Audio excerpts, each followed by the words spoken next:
नमस्कार। BSSC video series का छठा वीडियो है। इस वीडियो में 20 महत्वपूर्ण एमसीक्यू प्रश्न होंगे। तो चलिए देखते हैं पहला प्रश्न है, निम्न में कौन ऑक्सीकरण नहीं है? तो ऑप्शन ए है अवक्षेपण, ऑप्शन बी है भोजन का पचना, ऑप्शन सी है श्वसन, ऑप्शन डी है दहन। तो अवक्षेपण क्या है? ऑक्सीकरण नहीं है। प्रश्न संख्या 2 है, नमक के घोल में सिल्वर नाइट्रेट का घोल डालने पर दही जैसे पदार्थ उत्पन्न होता है। यह कौन सी अभिक्रिया है? यानी नमक के घोल में सिल्वर नाइट्रेट का घोल डालने पर दही जैसे पदार्थ उत्पन्न होता है। यह कौन सी अभिक्रिया है? तो ऑप्शन ए है विस्थापन, ऑप्शन बी है उदासीनीकरण, ऑप्शन सी है संयोजन, ऑप्शन डी है अवक्षेपण। तो ये हो जाएंगे उदासीनीकरण।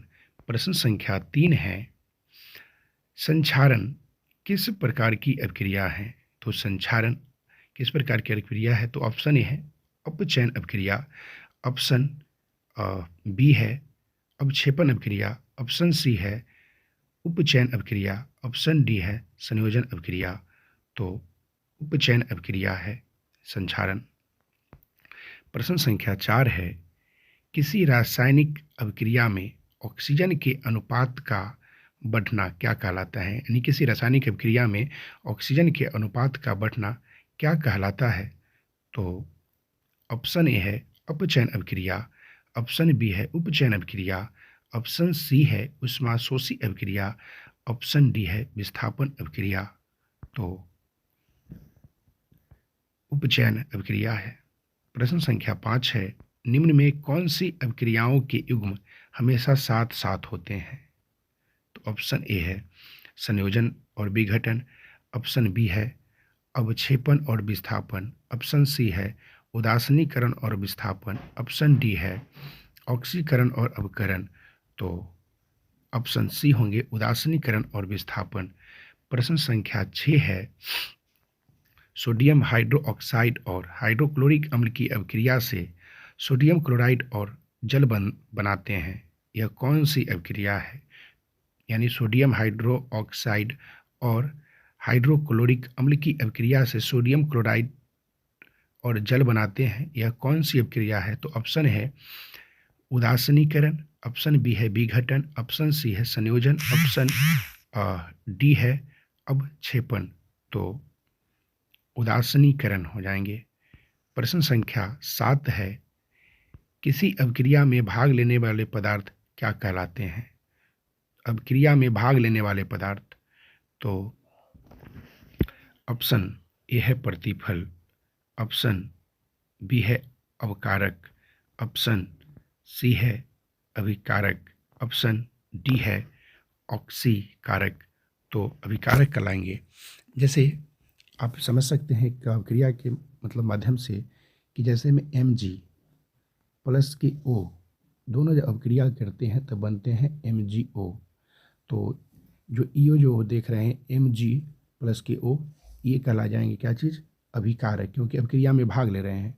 और ये जो नए पदार्थ जो बन रहा है मैग्नीशियम ऑक्साइड, वह क्या हो जाएंगे? प्रतिफल हो जाएंगे। तो अभिक्रिया में भाग लेने वाले पदार्थ को अभिकारक कहते हैं और अभिक्रिया के दौरान बने नए पदार्थ को क्या कहते हैं? प्रतिफल कहते हैं। चलिए अगला प्रश्न देखते हैं 8। प्रश्न संख्या 8 है, श्वसन किस प्रकार की अभिक्रिया है? तो श्वसन ऑप्शन ए ऊष्माक्षेपी, ऑप्शन बी संयोजन अभिक्रिया, ऑप्शन सी उपचयन अभिक्रिया, ऑप्शन डी द्विअपघटन अभिक्रिया। तो श्वसन ऊष्माक्षेपी अभिक्रिया है। प्रश्न संख्या 9 है, परबल अम्ल और दुर्बल क्षारक से बने लवण का पीएच मान क्या है? तो परबल अम्ल और दुर्बल क्षारक से बने लवण का पीएच मान क्या होता है? तो ऑप्शन ए है 7 से अधिक, ऑप्शन बी है 7 से कम, ऑप्शन सी है 10 और 14 के बीच, ऑप्शन डी है 14 से कम। तो 7 से कम हो जाएंगे। यानी ऐसे भी याद रखिएगा कि 7 से कम अम्लीय कहलाते हैं, 7 के बराबर उदासीन, और 7 से जब अधिक होगा किसी पदार्थ का पीएच मान तो वह क्षारीय हो जाएंगे। यानी याद रखना है, जैसे मान लीजिए पीएच स्केल है, यहाँ 7 है और यहाँ इधर क्या है, माइनस में आ रहा है, इधर प्लस में जा रहा है। तो यही बात याद रखिएगा कि 7 से कम अगर है तो अम्लीय हो जाएंगे, और इधर 7 से अधिक हो रहा है तो क्षारीय, और अगर 7 के बराबर है तो क्या होंगे, उदासीन। प्रश्न संख्या 10 है, क्षारक को जल में घोलने पर क्या मुक्त होते हैं? यानी क्षारक को जब जल में घोलेंगे तो क्या मुक्त करेगा? ऑप्शन ए है OH आयन, ऑप्शन बी है H आयन, ऑप्शन सी है दोनों आयन, ऑप्शन डी है कोई आयन नहीं, तो OH आयन। अगला प्रश्न 11 है,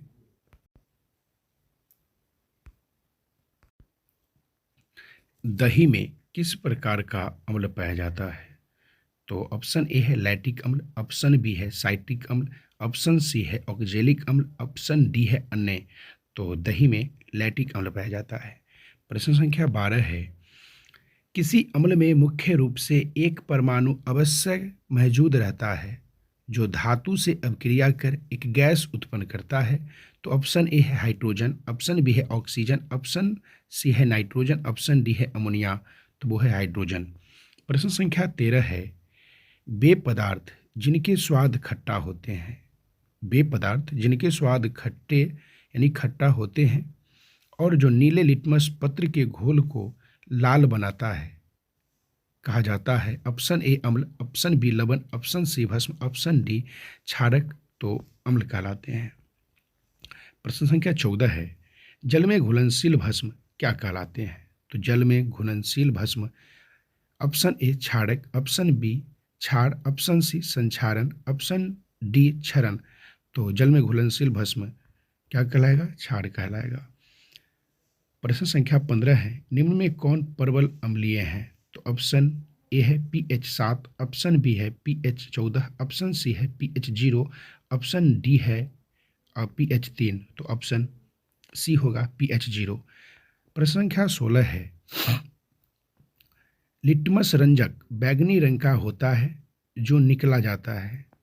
ऑप्शन ए है लाल, option B lichen, option C पत्ता गोभी हल्दी, ऑप्शन डी है पेटूनिया फुलगो, तो ऑप्शन हो जाएगा बी लाइकेन। प्रश्न संख्या 17 है, शुष्क बुझा हुआ चूना पर क्लोरीन गैस की क्रिया से कौन सा पदार्थ बनता है? तो ऑप्शन ए है कैल्शियम क्लोराइड, ऑप्शन बी है विरंजक चूर्ण, ऑप्शन सी हाइड्रोक्लोरिक अम्ल, ऑप्शन डी है जल, तो विरंजक चूर्ण हो जाएगा ऑप्शन बी। प्रश्न संख्या 18 है, हल्दी लिटमस पत्र आदि किस प्रकार का सूचक है? हल्दी लिटमस पत्र आदि किस प्रकार का सूचक है? तो ऑप्शन ए संश्लेषित, ऑप्शन बी प्राकृतिक, ऑप्शन सी प्राकृतिक एवं संश्लेषित, ऑप्शन डी है अन्य, तो प्राकृतिक है। प्रश्न संख्या 19 है, अपच का उपचार करने के लिए निम्न में से कौन औषधि का उपयोग होता है? अपच का उपचार करने के लिए निम्न में से कौन औषधि का उपयोग होता है? तो ऑप्शन ए है एंटासिड, ऑप्शन बी है एंटीबायोटिक, ऑप्शन सी है एनाल्जेसिक, ऑप्शन डी है एंटीसेप्टिक, तो हो जाएगा एंटासिड। प्रश्न संख्या 20 है, निम्न में कौन ऑक्सीकरण नहीं है? निम्न में कौन ऑक्सीकरण नहीं है? तो ऑप्शन ए है दहन, ऑप्शन बी है अवक्षेपण, ऑप्शन सी है भोजन का पचना, ऑप्शन डी है श्वसन, तो अवक्षेपण है, यानी ऑक्सीकरण नहीं है क्या चीज़? अवक्षेपण। तो ये 20 MCQ थे, बहुत ही महत्वपूर्ण प्रश्न है। तो चलिए फिर मिलेंगे अगले प्रश्न के साथ अगले वीडियो में।